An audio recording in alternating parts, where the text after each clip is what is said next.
નમસ્કાર દર્શક મિત્રો, તો લોકસત્તા શોમાં આપનું સ્વાગત છે.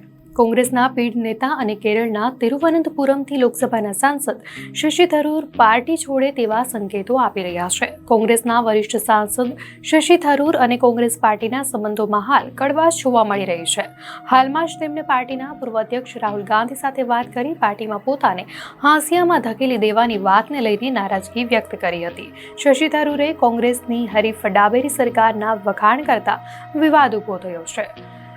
થરૂર પાર્ટીથી નારાજ લાગી રહ્યા છે. આ દરમિયાન તેમણે પોતાની પાર્ટીને સ્પષ્ટ કહી દીધું કે તમને એવું ન લાગવું જોઈએ કે શશી થરૂર પાસે કોઈ વિકલ્પ નથી.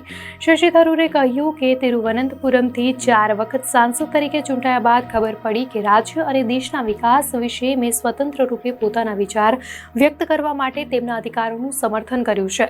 હું પાર્ટી માટે હાજર છું, પરંતુ જો કોંગ્રેસને મારી સેવાની જરૂર નથી તો મારી પાસે વિકલ્પ છે. શશી થરૂરે મલયાલમ ભાષાના એક પોડકાસ્ટમાં કેરળમાં કોંગ્રેસના નેતાની ગેરહાજરીનો પણ ઉલ્લેખ કર્યો. પોતાના ગૃહ રાજ્યમાંથી 4 વખત ચૂંટાયેલા શશી થરૂરે કેરળની ડાબેરી સરકારની નીતિઓ અને રાજ્યના વિકાસની પ્રશંસા કરી હતી, જેની સામે કોંગ્રેસે વાંધો ઉઠાવ્યો હતો.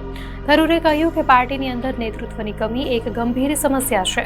જો કોંગ્રેસ પોતાની સીમિત વોટ બેંકથી કામ કરે છે તો તેને ત્રીજી વાર વિપક્ષમાં બેસવાનો સામનો કરવો પડશે.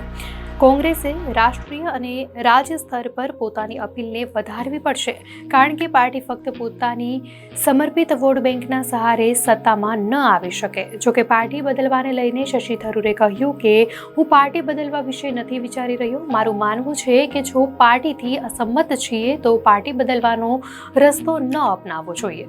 મારી પાસે પુસ્તક છે, ભાષણ આપવા માટેના નિમંત્રણ છે અને અન્ય પણ બીજા કામ છે. પાર્ટીની કાર્ય સમિતિમાં સભ્ય બનવા બાદ મેં તેનો કોઈ વિશેષ પ્રભાવ નથી જોયો. CWCમાં 100 લોકો હોય છે. આ હવે કોઈ નાના સમૂહ જેવું નથી રહ્યું. બેઠક એક મોટી કોન્ફરન્સની જેમ થાય છે, ન કે એક સામાન્ય સમિતિની બેઠકની જેમ. તેમણે કહ્યું કે હું આ દેશમાં સેવા કરવા પાછો આવ્યો છું. હું અમેરિકામાં સારું કામ કરી રહ્યો હતો અને ઘણા પૈસા પણ કમાઈ રહ્યો હતો. દર્શક મિત્રો, આ અંગે આપની શું પ્રતિક્રિયા છે, ચોક્કસથી જણાવશો.